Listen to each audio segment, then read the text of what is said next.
नमस्कार साथियों, मैं विक्रम शर्मा, एक मोटिवेशनल स्पीकर और एक लाइफ मैनेजमेंट कोच। आप सभी का स्वागत करता हूं सेल्फ मैनेजमेंट के इस वीडियो कोर्स में। अभी तक हमने बहुत सारी ऐसी बातें सीखी जिसके थ्रू आप अपना स्व प्रबंधन ज्यादा बेहतर तरीके से कर सकते हैं और आपके कार्य भी सुचारू रूप से समय पे होने लगते हैं।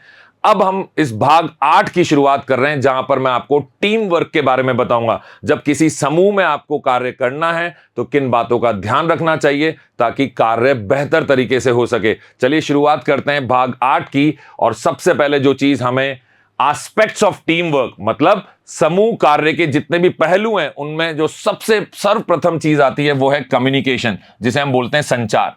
जाहिर सी बात है, अगर आपको और मुझे साथ में मिलकर काम करना है तो हमारे बीच का कम्युनिकेशन इतना बेहतरीन होना चाहिए कि जो भी चीज मैं आपको समझाना चाहता हूं, जिस भी कार्य के बारे में मैं आपको जिम्मेदारी दे रहा हूं, वो आप बेहतर तरीके से समझें, उसे अच्छी तरीके से निभाएं।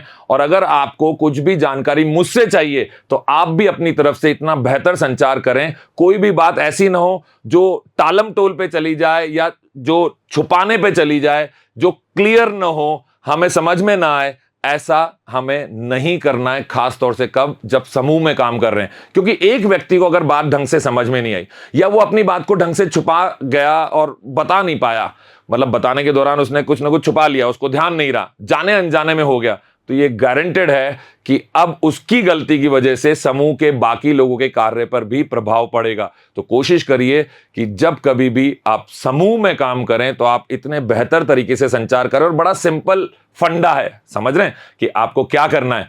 एक तो जो भी बात है वो समय पे सामने वाले को कम्युनिकेट करनी है, उसे बता देनी है। जो भी बात आपको लगती है कि इसको पता होनी चाहिए, वो उसको समय पे बताइए, छुपाइए मत। दूसरा, जो भी मैसेज आप देना चाहते हैं, एक दूसरे को संदेश देना चाहते हैं, एक दूसरे के साथ कोई जानकारी साझा करना चाहते हैं, वो समय पे जानकारी साझा करिए, सिंपल शब्दों में करिए, साफ साफ बताइए, उसमें कोई लुकाव छुपाव मत रखिए। सफल समूह कार्य के लिए प्रभावी संचार महत्वपूर्ण है। इसमें विचारों को साझा करना, जानकारी आपस में बांटना और सदस्यों के बीच में जो भी कार्य हो रहा है उनको समन्वित करना, उनको आपस में एक दूसरे के साथ कोलैबोरेट करना, जोड़ना, इनको आपस में एक ट्यूनिंग उनकी बन जानी चाहिए। तो वो तालमेल जब बनेगा तभी जाके समूह कार्य बेहतर तरीके से होंगे। इसी तरीके से एक चीज होती है, इसको बोलते हैं कोलैबोरेशन, सहयोग। जब कभी भी सामूहिक लक्ष्य की प्राप्ति करनी हो तो कोशिश करिए कि आप सहयोगी जो नेचर होती है, सहयोगी जो व्यवहार होता है, उसको अपना हिस्सा बनाएं। क्योंकि जब सहयोग कार्य सामूहिक लक्ष्य प्राप्त करने के लिए किए जाते हैं, सहयोग के माध्यम से, एक दूसरे की कोलैबोरेशन के माध्यम से हम अलग अलग टीम को आपस में जोड़ते हैं ताकि एक कार्य पूरा हो सके, तो उसके लिए बहुत सारे रिसोर्सेज लगते हैं। उन सारे संसाधनों को एकत्र करने की एक प्रक्रिया होती है और ये तभी पॉसिबल है कि आप सारे काम सही तरीके से कर पाएं जब हर व्यक्ति अपना अपना काम जिम्मेदारी से करे। तो कोलैबोरेट करिए, लोगों को जिम्मेदारी दीजिए और उसके साथ साथ रोल्स एंड रेस्पॉन्सिबिलिटीज डिफाइन करिए। अपनी अपनी भूमिकाएं और अपनी अपनी जिम्मेदारियां आपको परिभाषित करनी पड़ेगी। बताना पड़ेगा समूह में कि अमुक व्यक्ति की, वो जो ए पर्सन है, ए बी सी और डी, तो ए का क्या कार्य है, बी को क्या कार्य है, सी की जिम्मेदारियां क्या हैं, डी की जिम्मेदारियां क्या हैं, वो उनको साफ साफ पता होनी चाहिए। जब सबको अपनी भूमिकाएं और जिम्मेदारियां स्पष्ट रूप से पता होंगी तभी जाके आपका वो कार्य पूर्ण रूप से हो पाएगा। कोशिश करिए किसी भी प्रकार के कंफ्यूजन, भ्रांति से आप बचें ताकि टीम का प्रत्येक व्यक्ति अपना कार्य ढंग से कर पाए। तो रोल्स एंड रेस्पॉन्सिबिलिटीज पता होनी चाहिए। जब ये नहीं पता होती है किसी समूह में तो कोई भी व्यक्ति कुछ भी काम करने लग जाता है। फिर वो कहता है मुझे तो पता ही नहीं था, एक ही काम को दो लोग कर रहे हैं और किसी महत्वपूर्ण काम को कोई भी नहीं कर रहा है। तो कार्य शुरू करने से पहले अपने रोल्स, मतलब अपनी भूमिकाएं, और अपनी रेस्पॉन्सिबिलिटीज, मतलब अपनी जिम्मेदारियां, इनको डिसाइड कर लीजिए, डिसाइड करिए, निर्णय लीजिए कि कौन क्या कार्य करेगा स्पष्ट रूप से। अब जब रोल्स एंड रेस्पॉन्सिबिलिटीज सबकी डिसाइड हो गई कि कौन क्या कार्य करेगा, तो अपने अपने कार्य करने के दौरान हो सकता है कुछ विवाद भी हमारे बीच में हो और हमें कॉन्फ्लिक्ट रेजोल्यूशन, मतलब उस विवाद का समाधान करने की कला आनी चाहिए।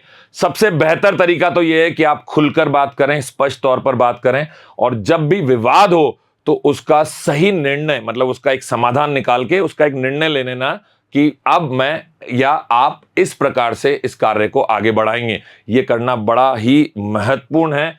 विवादों का निर्माणात्मक तरीके से समाधान करना समूह में समानता बनाए रखने और सकारात्मक कार्य वातावरण को बढ़ावा देने के लिए अत्यंत महत्वपूर्ण है। पॉजिटिव माहौल में सब लोग काम करें, क्योंकि जब पॉजिटिव माहौल होता है तो हमारी ऊर्जा दुगनी तिगनी हो जाती है, और इसको बनाए रखने के लिए विवादों का समाधान होना अति आवश्यक है। कोई भी विवाद हो जाए तो यह मत सोचिए कि मैं आगे होके क्यों बात करूं या मैं आगे होके इसका समाधान क्यों निकालूं। समझ रहे हैं? मैं प्रॉब्लम को क्यों सॉल्व करूं, गलती तो उसकी भी थी। अगर आप ऐसा करेंगे तो आप जो समूह में काम कर रहे हैं, जो आपकी ग्रुप एक्टिविटी है, वो कभी भी अच्छे तरीके से पूरी नहीं हो पाएगी। जब बात चल रही है एस्पेक्ट्स ऑफ टीम वर्क, समूह कार्य के पहलुओं की, तो एक दूसरे को सपोर्ट करें और एक दूसरे को एनकरेज करें, समर्थन दें और प्रोत्साहन भी दें। जो टीम के सदस्य हैं वो एक दूसरे को समर्थन और प्रोत्साहन अगर प्रदान करते हैं तो उनमें अपनापन की एक भावना आती है, और जब हम कोई भी काम अपनेपन से करते हैं, अपनी पूरी लगन से करते हैं, तो आप ये मान के चलिए उस काम का पूरा होना तय है, वो भी बेहतरीन तरीके से। तो सर्वोत्तम प्रदर्शन अगर आप चाहते हैं तो कोशिश करिए कि आप अपनी टीम के हर सदस्य का सम्मान करें, उसे प्रोत्साहन दें और उसको समर्थन दें। जब भी वो कोई काम करे तो उसके साथ खड़े रहें, इससे उसको एहसास होता है कि हम सब एक हैं। जब बात चल रही थी टीम वर्क की, तो इन सब में एक बड़ा फैक्टर है जिसको बोलते हैं टाइम मैनेजमेंट, समय प्रबंधन के कुछ पहलू हम देखें। सबसे पहले तो जब भी गोल सेट करें, अपना लक्ष्य सेट करें।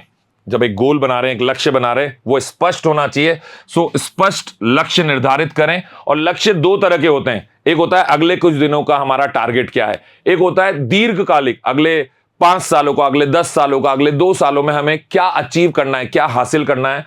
तो जब भी अगर आप कोई काम करने जा रहे हैं तो टाइम पर वो काम पूरा हो, उसके लिए पहले तो आप अपना गोल जो है, लक्ष्य जो है, उसको निर्धारित करें। अल्पकालिक और दीर्घकालिक दोनों उद्देश्यों के लिए जो भी आपके शॉर्ट टर्म या लॉन्ग टर्म टारगेट्स हैं, जो भी आप पाना चाहते हैं, हासिल करना चाहते हैं, उनको स्पष्ट तौर पर लिखें और आप उन्हें कैसे पाना चाहेंगे उसके बारे में भी वहां पर लिखिए। तो ये अगर आप एक टाइम शेड्यूल कर लेंगे, एक डेडलाइन बना लेंगे, समय सीमा का निर्धारण कर लेंगे, तो आपके लक्ष्य जरूर पूरे होंगे। जब बात चल रही है टाइम मैनेजमेंट एस्पेक्ट, समय प्रबंधन के पहलुओं की, तो प्रायोरिटाइजेशन, प्राथमिकता का निर्धारण करना अति आवश्यक है। बहुत सारे काम है आपके पास, एक प्रोजेक्ट से जुड़े हुए, अपने खुद के व्यक्तिगत जीवन से जुड़े हुए, अपने व्यवसायिक जीवन से जुड़े हुए, अपने पारिवारिक जीवन से जुड़े हुए। इन सभी कामों में आपको अपनी प्राथमिकता पता होनी चाहिए। मान लीजिए सारे ही काम जरूरी हैं, लेकिन ज्यादा जरूरी क्या है वो आपको पता होना चाहिए और उसी काम को आपको पहले करना चाहिए। तो उनके महत्व और जल्दी के आधार पर, हर कार्य का एक महत्व होता है और उसको जल्दी से जल्दी करना आप चाहते हैं, क्यों करना चाहते हैं, इमरजेंसी किस बात की है, इंपॉर्टेंस किस बात की है, ये सोचने के बाद अपने कार्यों को आप एक टू डू लिस्ट बनाइए। सारी जो एक्टिविटीज आप करना चाहते हैं उनकी एक लिस्ट बनाइए, और जो सबसे महत्वपूर्ण कार्य है, जो जल्दी और समय पे होना चाहिए, उसको प्राथमिकता के अनुसार नंबर 1 लिखिए और उसको समय से पूरा करिए। इसी तरीके से कुछ कार्य हैं जो आपके लिए होने तो जरूरी हैं पर उनकी कोई इमरजेंसी नहीं है, तो उनको आप थोड़ा रुक कर भी कर सकते हैं। उनको भी करना है, लेकिन उनकी प्राथमिकता का निर्धारण आपको सोच समझकर करना पड़ेगा। जब टाइम मैनेजमेंट एस्पेक्ट्स की बात कर रहे हैं तो प्लानिंग एंड स्केड्यूलिंग, योजना बनाना और एक समय सारिणी, जिसको हम टाइम टेबल भी कह सकते हैं, जिसको डेडलाइन बनाना भी कह सकते हैं, यह भी हमें आना चाहिए। दैनिक मतलब रोज आप क्या करने वाले हैं, साप्ताहिक इस वीक में, इस सप्ताह में आप क्या करने वाले हैं, आपकी मासिक अनुसूची भी आपको बनानी चाहिए कि इस पूरे महीने में आप क्या क्या काम पूरे करने वाले हैं। तो वो आपको एक डेडलाइन का एक लिस्ट, एक पूरी सूची को तैयार करना पड़ेगा और उसी के अनुसार फिर कार्य भी करना पड़ेगा, ताकि जितने भी विशिष्ट कार्य हैं आपके, जो इंपॉर्टेंट हैं, और जितनी भी गतिविधियां, जो भी आपकी एक्टिविटीज हैं, उनको सही समय मिल सके और वो सही समय पे पूरे भी हो जाएं। समझ रहे हैं आप मेरी बात को? तो आप अपनी पूरी प्लानिंग बनाइए ताकि जब काम करने लगे तो ऐसा ना लगे कि प्लानिंग ही गायब है। योजना अगर मिसिंग लगेगी, वहां से गायब लगेगी, तो थोड़े दिनों बाद आपका काम करने का मन छूट जाएगा या काम जो है वो गलत दिशा में आगे बढ़ने लग जाएगा। तो पहले योजना बनाइए और अपनी एक डेडलाइन डिसाइड करिए। टाइम की ट्रैकिंग भी रखिए, समय की निगरानी रखना बड़ा आवश्यक है। आप जो भी कार्य कर रहे हैं क्या वो समय पे पूरा हो रहा है। आपको हमेशा देखना है कि आप अपना समय कैसे बिताते हैं ताकि सुधार के क्षेत्रों की पहचान की जा सके। सेल्फ मैनेजमेंट की बात कर रहे हैं, आप अपना दिन भर का समय किस प्रकार बिता रहे हैं, कितना समय ऐसा है जहां पर आप अपना समय व्यर्थ कर रहे हैं, ऐसे कितनी बार हो रहा है दिन भर में, इसकी निगरानी आपको करनी चाहिए। जब आपको यह पता चलेगा कि इतनी बार दिन भर में मैं अपना समय व्यर्थ करता हूं तो आप उसको ठीक भी कर पाएंगे। तो निगरानी रखने से ही आपको कमियों की या गलतियों की पहचान हो पाएगी। समय बर्बाद करने वाली गतिविधियों को हटाना हमारी पहली प्रायोरिटी होनी चाहिए, प्राथमिकता होनी चाहिए।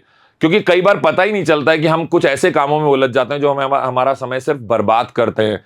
और अगर आप एक बार बैठ के आत्ममंथन करेंगे, दिन भर में आज आपने सुबह से लेकर शाम तक क्या क्या किया, ये सोचेंगे, तो आपको अपने आप धीरे धीरे पता चलने लगेगा कि आपका समय कहां और किन चीजों में बर्बाद होता है। जब बात चल रही है टाइम मैनेजमेंट की, तो कोशिश करिए कि आप टालम टोल वाला जो आपका रवैया है, जो व्यवहार है, उससे बचे। आमतौर पर ऐसा होता है किसी न किसी काम को हमें करना तो है, वो हमारे लिए महत्वपूर्ण भी है, उसकी समय सीमा भी निर्धारित है, पर हम खुद को ही कोई ना कोई कारण ऐसा बताने लग जाते हैं जिसकी वजह से हम सोचते हैं कि ये तो इस कारण से नहीं हो सकता, या अभी इस वजह से नहीं हो सकता, या 2 दिन में इसका होना पॉसिबल नहीं है। कोशिश करिए आप ये सब जो टालम टोल का रवैया है, अगर आपके अंदर कहीं भी है, और आत्ममंथन करेंगे तो आपको पता चलेगा कि ये रवैया आपके अंदर है, तो आप इस रवैये से, इस व्यवहार से खुद को बचाइए। कार्यों को छोटे छोटे चरणों में विभाजित कर लीजिए। आपको बहुत बड़ा लग रहा है कोई काम, इस वजह से आप उसको टाल रहे हैं कि इतनी मेहनत लगेगी, इतना सारा करना पड़ेगा। छोटे छोटे चरणों में बांट लीजिए।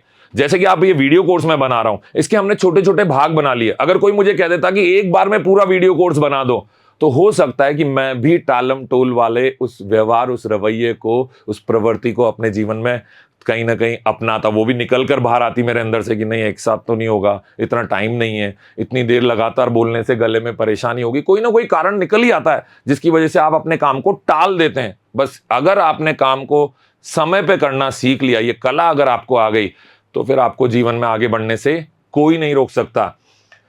जितने भी आपने छोटे छोटे चरणों में उस कार्य को विभाजित किया था, एक एक करके बस उनको पूरा करना चालू कर दीजिए, उन्हें निपटाइए और अपने आप को टालम टोल से बचाइए।